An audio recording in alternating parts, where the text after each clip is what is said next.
전설을 함께 살펴보고 있습니다.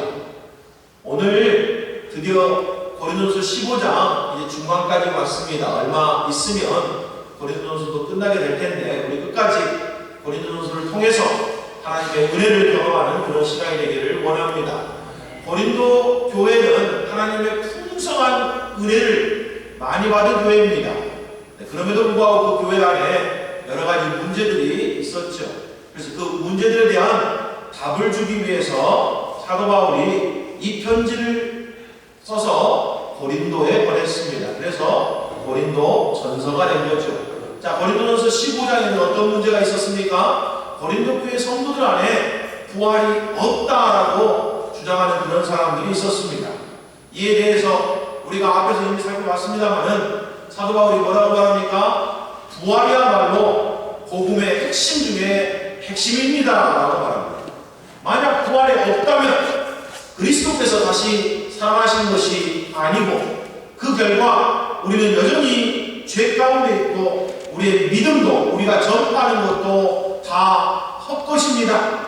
그리고 그리스도 예수를 믿고 지금 죽어있는 사람들도 다 망한 겁니다 라고 말합니다.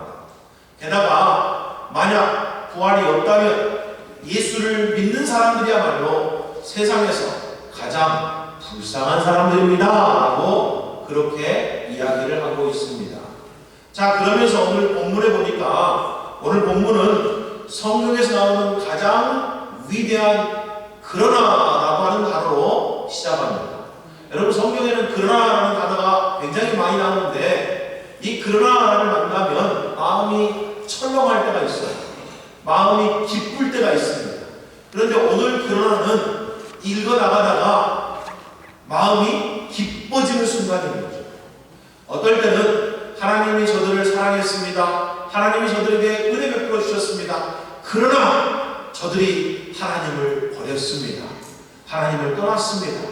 그때 그 그러나는 정말 가슴이 철렁 내려앉는 그러나죠. 하나님이 그렇게 많이 은혜 베푸셨음에도 불구하고 하나님의 백성들이 하나님을 떠났다. 이보다 더 안타까운 것은 어디 있겠습니까? 근데 오늘 본문의 그러나는 성경에 나오는 가장 위대한 그러나 중에 하나입니다. 부활이 없다고 말하지만 그러나라고 오늘 본문이 시작하고 있죠. 20절은 이렇게 말합니다. 그러나 이제 그리스도께서 죽은 자 가운데서 다시 살아나사 잠자는 자들의 첫 열매가 되셨도다. 사실 우리가 이 구절을 읽을 때 마음이 뜨거워져야 됩니다. 그러나 이 말을 들었을 때 부활이 없다라고 막 말하고 있는데 그러나 예수 그리스도께서 죽은 자 가운데서 다시 살아나셨습니다 라고 하는 이 말을 들을 때 우리의 마음에 뜨거운 감동이 있어야 된다는 이야기예요. 누가복음 24장에 나오는 엠마오로 가는 두 제자와 같은 그런 마음을 가져야 된다라고 하는 이야기입니다. 예수님이 십자가에서 죽으시고 난 뒤에 예수님을 따르는 제자들이 크게 낙심했습니다. 그 중에 두 제자가 있었어요. 이제 예수님이 죽었기 때문에 모든 소망도, 이제 모든 희망도, 모든 꿈도 사라졌다고 생각했습니다. 그래서 이 엠마오로 가는 이 두 제자가 엠마오로 돌아갔어요. 터덕터덕 걸어서 아마 정말 힘이 없이, 정말 슬프게, 정말 우울하게 예루살렘을 떠나서 엠마오로 터벅터벅 내려가고 있었을 겁니다. 그때 부활하신 우리 주님이 그 두 제자들에게 다가오셨습니다. 누가 먼저 오셨다고요? 부활하신 주님이 먼저 찾아오셨답니다. 그리고 그 부활하신 주님이 성경을 통해서 예수 그리스도의 죽으심과 부활의 의미를 차곡차곡 설명해 줬어요. 그 이야기를 듣고 있던 제자들이 나중에 이렇게 고백합니다. 그게 누가복음 24장 32절에 나오는 말씀이죠. 그들이 서로 말하되 길에서 우리에게 말씀하시고 우리에게 성경을 풀어주실 때에 우리 속에서 마음이 뜨겁지 아니하더냐. 하나님의 말씀이 우리 마음 가운데 들려졌을 때 우리의 마음이 뜨겁지 아니하더냐. 성경을 풀었는데 뭐에 대해서 풀어주셨을까요? 예수님이 죽으신 의미가 뭔지, 그리고 예수님이 반드시 부활하셔야 되는 그 이유가 뭔지에 대해서 성경을 통해서 차곡차곡 차근차근 아마 풀어주지 않았겠습니까? 그리고 예수 그리스도의 죽으심과 부활을 들으면서, 아니 복음을 들으면서 그들의 마음이 뜨거워졌다는 거예요. 우리들도 사실은 이 20절을 읽으면서, 오늘 본문 20절을 읽으면서 그렇게 마음이 뜨거워져야 되는 거예요. 제가 너무 강요하는 것 같아서 좀 그렇지만 다시 한번 우리 본문 20절을 다 같이 한번 읽어볼까요? 그러나에 좀 액센트를 넣어서, 좀 강세를 넣어서 우리가 한번 20절 다 같이 한번 읽어볼까요? 시작! 그러나 이제 그리스도께서 죽은 자 가운데서 다시 살아나사 잠자는 자들의 첫 열매가 되셨느니라. 아멘. 이 말씀을 들을 때마다 언제나 여러분의 마음이 기쁨으로 충만하시기를 주님의 이름으로 축복합니다. 아멘. 왜 그래야 됩니까? 왜요? 지금 바울이 뭐라고 합니까? 예수 그리스도께서 죽은 자 가운데서 부활했습니다 라고 말합니다. 우리가 지난주에 살펴봤습니다만 예수 그리스도의 부활은 새로운 세상이 시작됐다라고 하는 신호였습니다. 드디어 하나님이 통치하시는 새로운 나라가 이 땅에 임했습니다.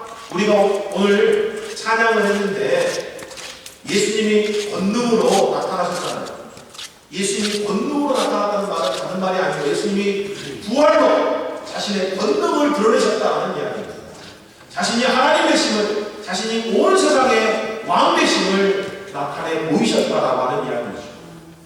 그리고 그 하나님 나라에 예수님이 첫 열매가 되셨다라고 말하고 있어요. 그래서 이 구절은 이렇게 말하고 있는 겁니다. 그리스도께서 죽은 자 가운데서 살아나셨으므로 이제는 그리스도 안에서 죽은 모든 사람들, 아니 그리스도를 믿는 모든 사람도 반드시 다시 살아나게 될 것입니다 라는 그런 확신이고 선언이다라는 거예요. 자, 그렇게 우리 앞에 부활이 다가올 겁니다. 그런데 부활에는 순서가 있다고 말해요. 물론 당연히 예수 그리스도가 첫 열매니까 예수 그리스도가 제일 먼저 부활하시는 게 맞겠죠. 자, 그 다음에는 어떻게 되는 겁니까? 데살로니가전서 4장 16절 17절에 보니까 이렇게 말씀합니다. 주께서 호령과 천사장의 소리로 하나님의 나팔 소리로 친히 하늘로부터 강림하시리니, 이게 공중으로 재림한다고 하는 그 말의 의미가 아닙니까? 하늘로부터 강림하신다. 그리스도 안에서 죽은 자들이 먼저 일어나고 그 후에 우리 살아남은 자들도 그들과 함께 구름 속으로 끌려올려 공중에서 주를 영접하게 하시리니 그리하여 우리가 항상 주와 함께 있으리라. 이 본문이 예수님이 공중으로 재림하신 사건을 나타내고 있는 그런 본문입니다. 예수님이 공중으로 재림하실 때 누가 먼저 부활해요? 죽은 자들이 먼저 부활한답니다. 그리스도 안에서 죽은 자들이 먼저 부활할 것이고, 그 마지막에는 아직도 그리스도 안에서 살아있는 자들이 부활해서 공중에서 주님을 만나게 될 것이다 라고 그렇게 이야기합니다. 그래서 오늘 본문 23절도 이렇게 말씀하고 있죠. 그러나 각각 자기 차례가 되리니, 차례가 있다 이런 이야기죠. 부활에도 차례가 있다는 이야기입니다. 먼저는 첫 열매인 그리스도예요. 다음에는 그가 강림하실 때 그리스도에게 속한 자요 라고 되어 있습니다. 그가 강림하실 때 그리스도에게 속한 자인데, 이걸 세부적으로 말하면 그리스도 안에서 죽은 자가 먼저 부활하고, 그리고 아직도 살아있는 예수 믿는 자들이 그 다음에 부활한다라고 하는 그런 이야기가 되겠죠. 그리고 이때가, 아니 이날이 우리의 복되신 소망입니다. 여러분, 부활의 오늘 제목이 뭡니까? 부활이 가져온 삶의 변화들입니다. 여러분, 부활이 가져온 삶의 변화 중에 한 가지가 뭘까요? 우리에게 소망이 있게 된다는 이야기예요. 소망 없던 인생 가운데 소망이 생긴 거예요. 그래서 그 소망 때문에 오늘 우리 성가대가 찬양했던 것처럼 세상에 있는 모든 것들이 다 사실은 그렇게 가치 있게 여겨지지 않는 거죠. 우리의 소망과 앞으로 우리에게 다가올 그 영광에 비하면 이 땅에서 있는 것들, 이 땅에서 누리고 있는 것들은 사실은 하룻밤 잠깐 있다가 사라지는 하루살이 같은 그런 것밖에 안 된다는 얘기예요. 우리에게 소망이 있다는 것이 부활이 가져오는 우리에게 가져오는 가장 큰 변화 중에 하나다라는 이야기입니다. 부활의 확신 때문에 우리는 미래의 소망을 갖고 살 수 있게 되었다라는 이야기고, 이때를 기도서 2장 13절은 이렇게 표현하고 있습니다. 현대어 성경으로 읽어보면 이렇게 말합니다. 우리가 대망하고 있는 그 환희의 때를, 그날을 뭐라고 말해요? 우리가 대망하고 있대요. 조금 바라는 게 아니고 크게 바라는 거예요. 그리고 그때는 어떤 때라고 말합니까? 환희의 때라는 거예요. 기쁨으로 노래할 때라는 거예요. 언제 가요? 우리 주님 다시 오셔서 우리가 부활할 때, 그때를 우리가 대망하고 있고, 그때는 우리의 기쁨의 때요, 환희의 때입니다. 이렇게 지금 이야기하고 있는 거죠. 다시 말해서 우리의 위대한 하나님과 구세주 예수 그리스도의 영광이 나타나는 날을 바라고 기다리게 되는 것입니다.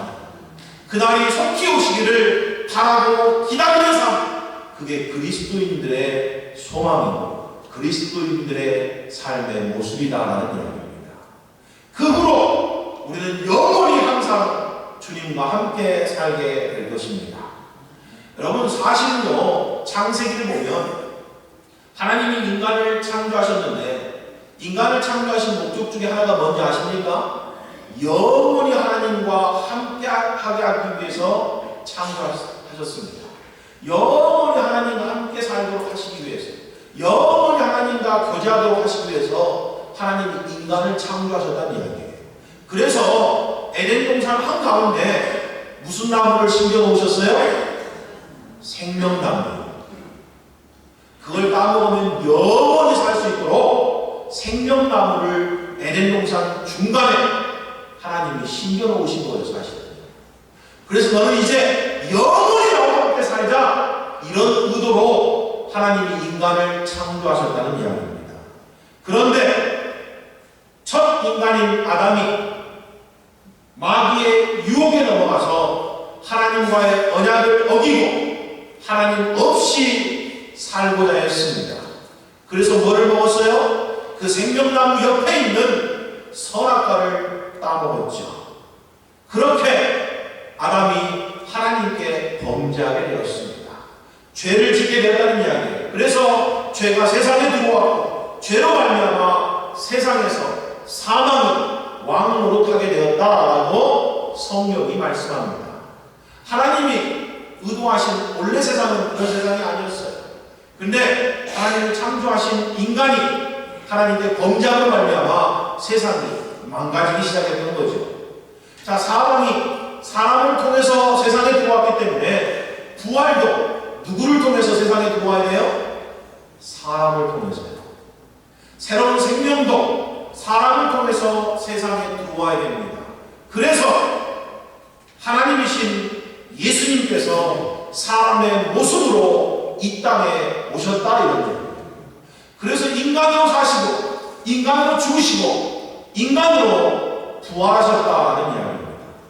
그래서 모든 인류가 이제 죽은 자 가운데서 다시 살아날 수 있는 산 길이 모든 인간에게 열렸다라는 이야기입니다. 히브리서 10장 19절 20절에 보니까 이런 말씀이 있습니다. 그러므로 형제들아, 우리가 예수의 피를 힘입어 성소에 들어갈 담력을 얻었나니 그 길은 우리를 위하여 휘장 가운데로 열어놓으신 새로운 살 길이요, 휘장은 곧 그의 육체니라.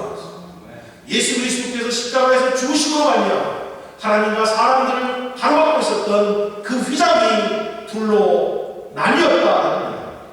그리고 예수님이 죽으시고 부활하심으로 말미암아 사람들이, 죄인된 사람들이 거룩하신 하나님 앞에 나갈 살 길이 열렸다는 거예요. 인간으로 말미암아 죄가 세상에 들어오고 사망이 왕노했던 것처럼 예수님이 인간의 모습으로 이 땅에 오시고 인간으로 사셨다가 죽으시고 부활하시고 사람들에게 이제는 살 길을 열어 놓으셨다는 거예요. 그래서 예수님이 뭐라고 말해요? 내가 곧 길이요 진리요 생명이다. 예수님이 길입니다. 여러분, 인간이 죄 가운데 영원히 멸망당하는 이유는 예수님이 길인데 그 길로 가지 않기 때문에 그런 거예요. 사실 그 길로 가기만 하면 우리가 생명을 얻습니다. 살 길이기 때문에 우리가 영원히 살게 된다는 이야기예요. 자, 본문 21절, 22절도 그래서 이렇게 말하는 겁니다. 사망이 한 사람으로 말미암았으므로 죽은 자의 부활도 한 사람으로 말미암는도다. 당연한 이야기죠. 아담 안에서 모든 사람이 죽은 것 같이 부활하신 그리스도 안에서 모든 사람이 삶을 얻으리라. 그리스도 안에서 모든 사람이 삶을 얻으리라. 이 말은 그리스도 안에서 모든 사람이 다시 살아나게 되리라 하는 말입니다. 예수 그리스도의 죽으심과 부활을 믿는 자들은 주님 다시 오실 때 반드시 뭐 한다고요? 부활한다는 이야기입니다. 다시 살게 될 것이다 라고 하는 이야기입니다. 아니, 엄밀히 따지면 성경은 뭐라고 하고 있냐면 우리가 예수 그리스도를 믿었을 때 이미 우리가 다시 살게 되었다라고 그렇게 말씀하고 있습니다. 에베소서 2장 4절부터 6절까지 보면 이런 말씀이 있죠. 긍휼이 풍성하신 하나님이 우리를 사랑하신 그 큰 사랑을 인하여 허물로 죽은 우리를, 그러니까 우리가 그리스도 예수를 믿기 전에는 허물과 죄로 죽어있는 자들이에요. 영적으로 죽어있는 자들이에요. 성경은 그들을 향해서 이미 죽었다라고. 죽어있는 자들이니까 그냥 죽고 계속해서 죽어서 둘째 사망까지 자연스럽게 가는 자들이라 이런 이야기예요. 그런 죽어있는 자들이 였던 우리가 그리스도와 함께 살리심을 받았대요. 뭘로요? 하나님의 그 크신 사랑으로, 하나님의 긍휼로 너희는 은혜로 구원을 받은 것이라. 그래서 우리가 은혜로 구원받았다라고 말합니다. 또 함께 일으키사 그리스도 예수 안에서 함께 하늘에 앉히셨다라고 말해요. 그래서 우리가 이미 죽었던 자였는데 살아났고, 게다가 우리가 지금 어디에 앉아 있어요? 하나님 보좌 우편에 앉아 있다고요. 누구와 함께요? 예수님과 함께요. 우리가 이미 하나님 나라에 앉아 있다는 거예요. 그게 우리의 지위고 우리의 실상입니다. 우리는 이미 하나님과 함께 있어. 이게 우리의 믿음인 거죠.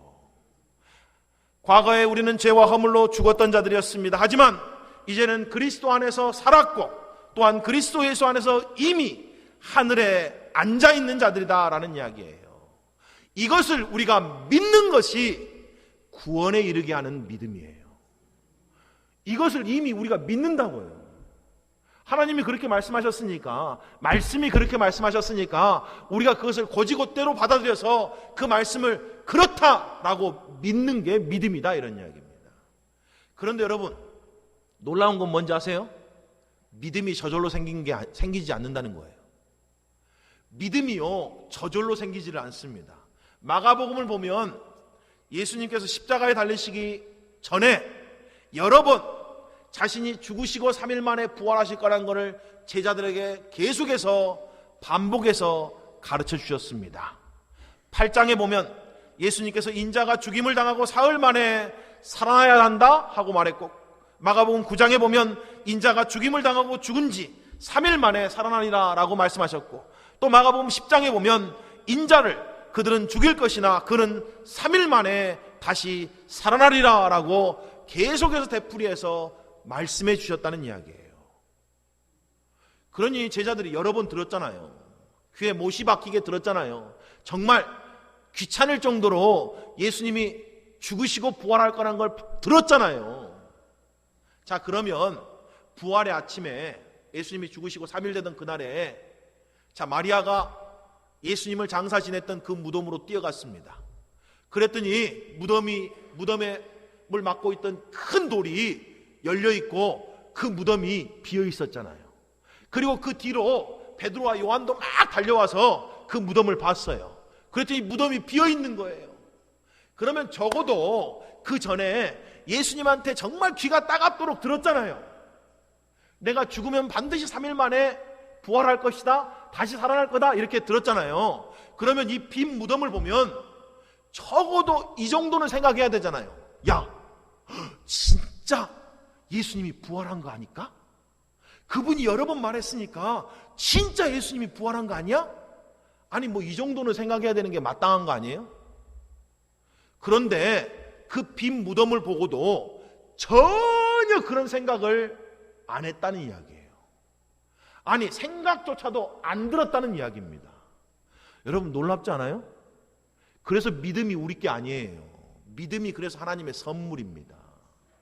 여러분 성경 말씀을 통해서 수없이 많이 들었잖아요. 이 하나님의 말씀들.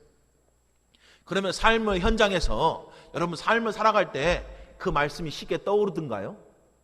아니 그 정도 들었으면 야 하나님이 살아계셔서 지금도 나와 함께 온 세상을 이기신 하나님이 지금도 나와 함께 하셔서 내 삶을 다스리고 나를 인도하시고 지켜주실 거야, 이런 생각이 쉽게 떠오르던가요? 아니 수없이 많이 여러분 들으셨잖아요, 교회 다니면서. 그러면 적어도 부부끼리 싸우다가 그 생각이 딱 떠올라야 되잖아요. 그렇죠? 주님이 함께 하시는데, 이런 생각이 딱 떠올라야 되는 거 아니에요? 운전하다가 욱 할 때 그래도 주님이 나를 보고 계시는데, 이런 생각이 살짝 떠올라야 되는 것 마땅한 거 아닐까요? 근데 떠오르던가요, 여러분? 안 떠오르잖아요. 솔직하게. 아니 그렇게 많이 들었는데 왜 내 믿음은 어디 갔냐고요. 아니 우리가 그렇게 많이 들었는데 우리 분명히 알잖아요. 믿음은 들음에서 온다며요. 믿음은 하나님의 말씀을 들음에서 온다고 우리 분명히 들었는데 왜 우리 그렇게 하나님 말씀 많이 들었는데 실제적으로 맞닥뜨렸을 때는 그게 쉽게 안 떠오르냐고요. 돈 문제로 고민할 때, 가정 문제로 고민할 때 하나님이 돌보시고 지켜주실 거라는 것 왜 이렇게 쉽게 안 떠오르냐고요. 내 인생의 문제 때문에 내가 마음 아파할 때, 내가 여러 가지 인간관계 때문에 속쓰려할 때 왜 하나님이 지금 이 순간 나를 다 아시고 돌보시고 지키시고 내 이 마음도 아시고 위로하신다는 걸 왜 우리가 못 붙잡냐고요. 대체 믿음이 어디가 있냐고요. 여러분 믿음이 그래서 하나님의 선물이라는 거예요. 여러분 심지어 부활하신 예수님을 두어 번 봤습니다. 제자들이. 자, 두어 번 봤어요. 이미 부활하신 예수님을 두어 번 만났습니다. 그런데도 제자들이 믿지를 못했다는 거예요. 놀랍지 않아요, 여러분? 아니 빈 무덤을 보고 못 믿는 거야 당연하다고 하지만 이미 부활한 것을 눈으로 봤는데도 안 믿는다는 건 좀 너무한 거 아니에요? 마태복음 28장 17절에 보니까 이렇게 말합니다. 부활하신 예수님을 배웁고 경배하나 아직도 의심하는 사람들이 있더라. 세상에나. 여러분 제가 아까 엠마오로 가는 두 제자들 이야기 드렸죠. 그 두 제자들이 길에서 부활하신 예수님을 만나고 예수님이 막 이야기를 해주니까 마음이 막 뜨거웠어요. 근데도 자기한테 말하고 있는 분이 누군지를 몰랐다는 거예요. 세상에 말이 됩니까, 여러분? 여러분의 마음 가운데 지금 담대하라, 두려워하지 말라라고 말하는데도 그분이 예수님인지 모르고 있는 사람이 있을 수가 있다는 거예요. 야, 내가 너와 함께해. 내가 너를 붙들어 줄게. 염려 말고 두려워하지 말아라. 내가 너를 인도한다. 내가 온 세상을 다스려. 내가 왕이야. 나만 믿어. 이렇게 말해주는데도 그게 예수님인지를 모르고 있는 분이 계시다는 거예요. 여러분 나중에요 예수님이 엠마오로 가는 이 두 제자의 눈을 밝히 열어주시니까 그때 가서 그들이 예수님인지를 알았다는 거예요. 그래서 믿음은 우리 게 아닌 거예요. 믿음은 누가 주신 선물이에요? 하나님이 주신 선물이라는 거예요. 하나님이 개입하시지 않으면 절대로 진리를 알 수가 없답니다. 영적으로 눈먼 자들 가운데 자기 눈으로는 절대 보고도 못 듣는 거고 보고도 못 깨닫는 거고 절대 귀로 들어도 알지를 못한다는 거예요. 하나님이 도와주셔야 되는 거예요.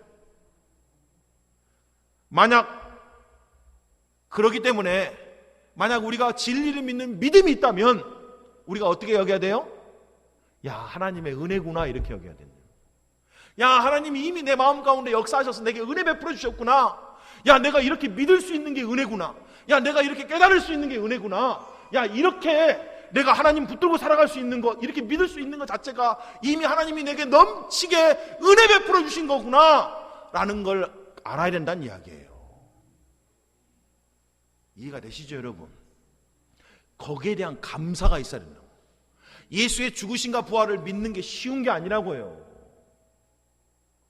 근데 여러분들은 그게 믿어졌다면 그건 이미 여러분에게 하나님의 은혜가 임했다는 이야기예요. 자, 그러면 이런 사람도 있을 거 아니에요. 목사님 알겠는데 난 정말 믿어보고 싶어요. 난 정말 믿기를 원합니다. 근데 안 믿어지면 어떡해요? 안 믿어지면요, 그럼 어떻게 해야 돼요? 예수님께 도움을 청해야죠. 여러분, 마가복음 9장에 보면 귀신 들린 아들을 데려온 아버지가 있었습니다. 그 아버지를 향해서 예수님이 이렇게 말해줘요. 믿기만 하면 능치 못할 일이 없다, 이렇게 말해주니까 그 아버지가 예수님을 향해서 이렇게 기도합니다. 그게 마가복음 9장 24절이죠. 곧 그의 아이의 아버지가 소리를 질러 이르되 내가 믿나이다, 나의 믿음 없는 것을 도와주소서. 우리가 정말 믿고자 원할 때면 어떻게 기도해야 돼요? 하나님, 나 믿고 싶어요. 내가 믿을 수 있도록 좀 도와주세요. 이렇게 기도해야 된다는 이야기예요. 아니, 사실 믿고 싶은 그 마음이 드는 것 그 자체도 이미 우리 주님이 도와주고 계시다고 하는 증거예요, 사실은요. 내가 믿어보려고 여기까지 나오는 그 자체도 이미 여러분의 삶 가운데 하나님이 돕고 있다고 하는 증거다, 이런 이야기예요. 하지만 거기서 포기하면 안 되고 진짜 믿어지는 데까지 나가야 되잖아요. 그러니까 어떻게 해야 된다고요? 주님께 간절히 간구해야 된다고요. 진짜 예수 그리스도가 나를 위해서 죽으시고 예수 그리스도가 죄와 사망의 권세를 이기시고 부활하셔서 나의 왕 되신 것을 내가 진짜 믿게 해주세요. 이렇게 기도해야 된다는 이야기예요. 그러면 그가 우리를 도와주셔서 마침내 견고한 믿음을 우리에게 선물로 주실 거라는 이야기입니다. 자, 그 믿음으로 말미암아 부활 소망 가운데 우리로 주님 안에 살게 하신다는 이야기죠. 여러분, 예수 그리스도의 부활은 뭐에 대한 선언이라고요? 이제 예수님이 만왕의 왕이다, 만주의 주가 되셨다, 그가 왕이고 그가 온 세상에 하나님 되셨다라는 것을 선포하는 사건이라고 말씀드렸습니다. 그래서 오늘 본문 25절도 이렇게 말하고 있죠. 그가 모든 원수를 그 발 아래에 둘 때까지 반드시 뭐한다? 왕 노릇 하시리니. 이젠 그가 왕이 되셨다라는 이야기예요. 여러분, 전에는 세상의 왕이 누구였죠? 사망이었습니다. 사망이 세상의 왕 노릇을 하고 있었어요. 그래서 죄를 짓는 모든 자들은 사망의 노예였습니다. 그런데 예수님이 사망을 패하시고 이제 진정한 왕이 되셨다, 이런 이야기예요. 그래서 이제 예수를 왕으로 믿는 자들마다, 예수를 나의 구원자요 주인으로 믿는 자마다 사망을 이기고 다시 사는 부활의 소망 가운데 살게 되었다라는 이야기입니다. 이게 복음 메시지예요, 여러분. 그가 왕이고 그가 다스리고 그가 통치하신다라는 이야기입니다. 그러니 여러분이 염려하지 말고, 여러분이 두려워하지 말고, 여러분이 걱정하지 말고, 여러분이 왕으로 믿는 그분께 여러분의 모든 문제를 갖고 가서 맡기시라, 이런 이야기예요. 그게 예수님이 끊임없이 우리에게 말씀하고 있는 이야기잖아요. 두려워하지 말아라, 염려하지 말아라, 내가 이제 왕이야. 내가 온 세상을 다스려. 네 인생도 내가 다스린다. 네 삶도 내가 통치하고 있어. 내 허락 없이는 어느 누구도 너를 해할 자가 없다. 그러니 두려워하지 말고 염려하지 마. 나만 믿어라. 이렇게 지금 말씀하고 있는 거잖아요. 그게 예수님이 우리의 왕 됐다라고 하는 이 의미입니다. 하지만 아직 온전하신 하나님의 나라가 이 땅에 임한 것은 아니죠. 예수님이 온 세상의 심판자로 다시 오실 때 마침내 사망을 영원히 패하시고 만물을 하나님께로 온전히 되돌려 놓으신다라고 오늘 본문이 이야기하고 있습니다. 그때 하나님이 만유의 주로서 만유 안에 계시게 될 것이다라고 오늘 본문 28절이 이야기하고 있습니다. 무슨 이야기예요? 하나님이 창세기 보면 첫 창조를 하셨습니다. 그리고 그걸 보고 심히 보기 좋으셨대요. 좋았더라, 좋았더라, 좋았더라, 심히 좋았더라 그래요. 그러니까 하나님이 세상을 정말 좋은 세상으로 만드신 거예요. 인간을 포함해서요. 근데 하나님이 인간을, 온 세상을 다스릴 하나님의 대리인으로 창조하셨는데, 그래서 사실은 그 당시에는 인간이 하나님을 대신해서 온 세상을 다스렸다는 이야기예요. 너희가 만물을 다스려라 그랬잖아요. 그런데 인간이 어떻게 했어요? 다스리긴 다스리겠는데 우리 뜻대로 우리 마음대로 다스릴게요. 나 하나님 없이 우리 마음대로 좀 해보고 우리가 하나님같이 돼볼게요 하고 선악과를 따먹은 바람에 죄가 세상에 들어와서 세상이 망가지기 시작한 거예요. 그런데 하나님이 이 망가짐을 다시 온전히 회복시키신다는 거예요. 새 하늘과 새 땅을 만드시겠다는 거예요. 다시 한번 온 세상을 보시기에 좋은 세상으로 되돌려 놓으시겠다는 거예요. 언제요? 주님 다시 오시면. 그게 우리가 지금 소망하고 있는 거고, 모든 피조물들이 지금 기대하고 고대하고 있는 거예요. 우리 주님 다시 오시면 온 세상이 다시 하나님 앞에 새롭게 될 거야. 보기 좋은 세상이 될 거야. 온전히 회복될 거야. 이런 이야기예요. 그 전까지는 아마 세상이 계속 망가지겠죠. 그런데 우리가 주님이 오시면 온 세상이 반드시 회복되어서 하나님께 온전히 드려지는 그날이 올 겁니다. 여러분, 그날이 지금 다가오고 있는 중이잖아요. 그날은 위대하신 하나님과 우리 주 예수 그리스도의 영광이 나타나는 날이다라고 말합니다. 그날은 예수님을 자기의 구원자와 주님으로 믿는 모든 자에게 어떤 날이에요? 환희가 넘치는 날이에요. 은혜의 날이다, 이런 이야기예요. 그날은 그리스도를 믿는 모든 자들이 부활을 맞이하는 부활의 날이 될 것이다 라고 말합니다. 그리고 그날은 반드시 온다라고 말해요. 그래서 성경 제일 마지막은 뭐라고 끝나요? 마라나타 주 예수여 오시옵소서 라고 끝나고 있잖아요. 여기서 아멘 하셨어야 되는데 한 박자 늦으셨어요, 여러분. 아니, 이렇게 좋은 날이 빨리 와야 될 거 아니에요. 그래서 세상에 소망이 있는 게 아니고 주님 오셔야지 진짜 소망이 있는 거라니까요. 우리는 그렇게 믿고 있는 사람들이에요. 세상에 소망이 있는 게 아니고 우리 주님 오셔야지 된다고요.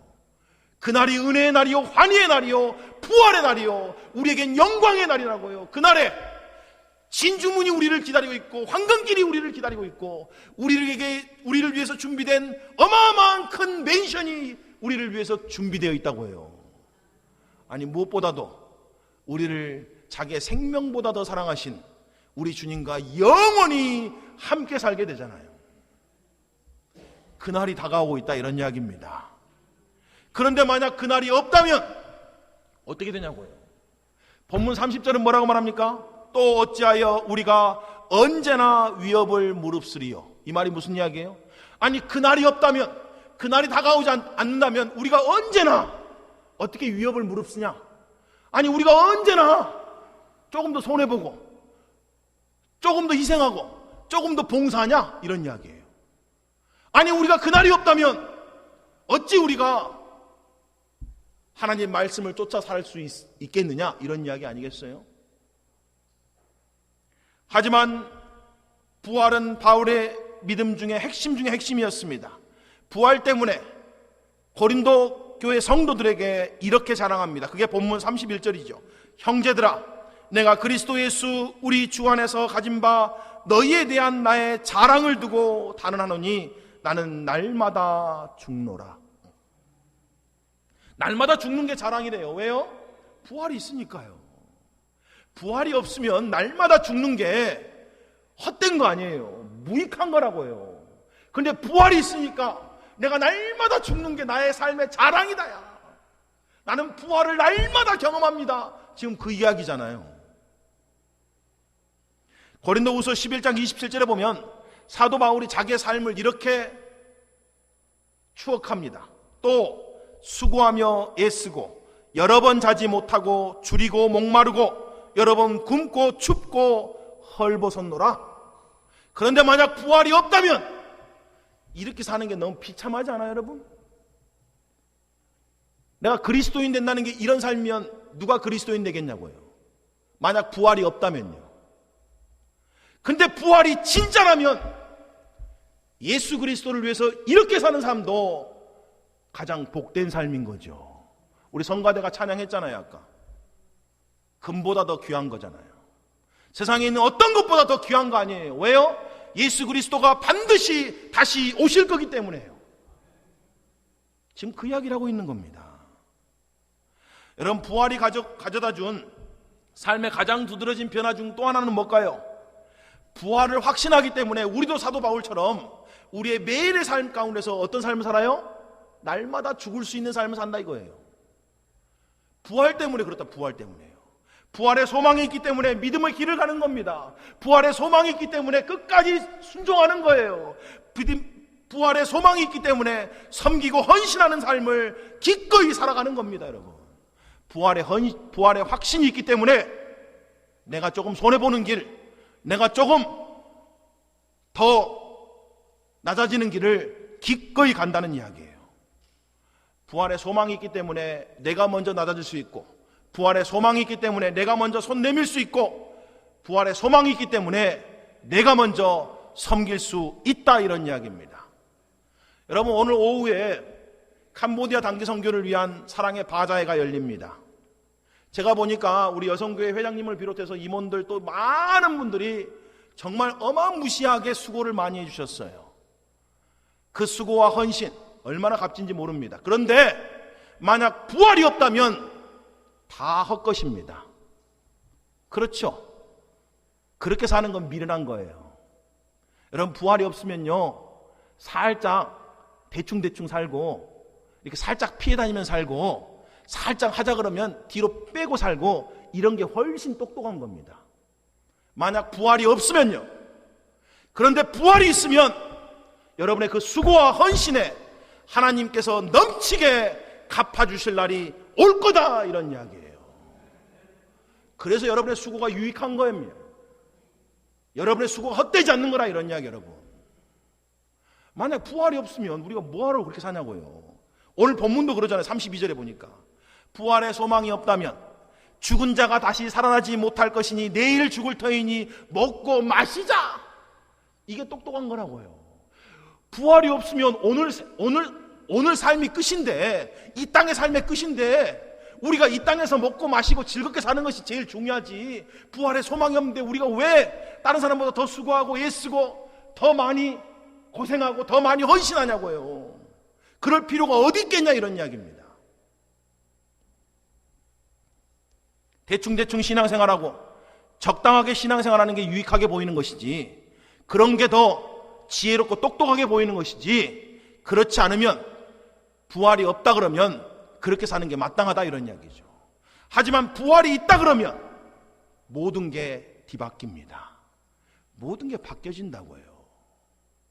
이 땅에서 여러분이 얼마나 잘 살든지 상관없이 부활이 있다 그러면 우리 인생들 반드시 역전되는 날이 올 겁니다. 그게 부활의 소망인 거예요. 사랑하는 성도 여러분, 언젠가 주님 다시 오셔서 부활의 영광을 맞게 되는 날이 있다면 부활 없이 사는 것처럼 어리석은 삶이 없는 거예요. 여러분, 마귀가요, 에덴 동산에서 아담과 하와를 유혹했잖아요. 근데 뭐라고 유혹했어요? 그 마음속에 거짓 생각을 심어놨습니다. 하나님의 말씀을 어긋나는 생각을 심어놨어요. 하나님이 뭐라고 말씀하셨어요? 선악과를 먹으면 반드시 죽으리라 그랬어요. 그런데 마귀가 뭐라고 말합니까? 뭐라고 생각을 심었어요? 후하고 안 죽어. 안 죽을 거다? 대신 너 하나님같이 된다. 안 죽어, 괜찮아. 그렇게 유혹했습니다. 그리고 그 유혹에 넘어가서 선악과를 따먹고 죄를 짓게 된 거죠. 그런데 그 마귀가 지금도 우리들에게 똑같이 유혹합니다. 뭐라고 유혹해요? 부활은 없어. 야, 세상에 생각해봐. 사람이 죽었다 사는 게 말이 되냐? 그러니까 이 땅에서 잘 먹고 잘 사는 게 최고로 좋은 거야. 이 땅에서 건강한 게 최고로 좋은 거다. 이 땅에서 무명장수하는 게 최고의 목표가 돼야 된다. 이 땅에서 배불리 먹고 마시는 걸 최고의 목표로 삼아라. 그리고 자식들도 그렇게 가르쳐라. 그렇게 이야기하는 거죠. 그게 마귀가 지금도 우리에게 이야기해 주는 거예요. 부활이 없으면 네가 수고하고 애쓰고 고생하는 거 아무 의미가 없다, 이런 이야기죠. 그러니까 부활이 없으면 먹고 마시자, 이 땅의 삶이 제일 중요하니까 이 땅의 삶을 누리고 살자, 그 목표로 사는 게 맞다, 이런 이야기예요. 그리고 계속해서 마귀가 우리 귀에다 대고 그 이야기를 해주고 있다, 이런 이야기예요. 먹고 마시는 삶에 집중해라, 이 땅의 삶에 만족하고 이 땅의 삶이 전부인 것처럼 살아라, 이렇게 말해주고 있는 거죠. 그리고 진짜로 고린도 교회 성도들은 넘어갔습니다. 부활이 없다 그런 거예요. 그리고는 어떻게 살았어요? 먹고 마신 거죠. 이 땅의 삶의 전부인데 뭐 먹고 마시자 이거예요. 그렇지 않아요? 그들은 그리스도인이지만 육신적 그리스도인이 되었고 마치 하나님을 알지 못하는 사람들처럼 살았다는 이야기예요. 그래서 오늘 본문 33절 34절이 뭐라고 말하고 있습니까? 속지 말라, 악한 동물들은 선한 행실을 더럽히나니 깨어 의를 행하고 죄를 짓지 말라. 하나님을 알지 못하는 자가 있기로 내가 너희를 부끄럽게 하기 위하여 말한다 라고. 왜 이 편지를 썼다고요? 고린도 교회 성도들을 부끄럽게 하기 위해서 그렇게 썼다는 거예요. 너희 중에 실상은 예수님이 부활하지 않을 것처럼 사는 사람들이 있더라. 그러니 너희들이 부끄럽게 여기고 돌이켜 회개해라, 이런 이야기죠. 깨어 의를 행하고 죄 짓지 말아라. 지금 그 이야기 하고 있는 거 아니겠습니까, 여러분? 여러분, 마귀의 거짓말에 속지 마십시오.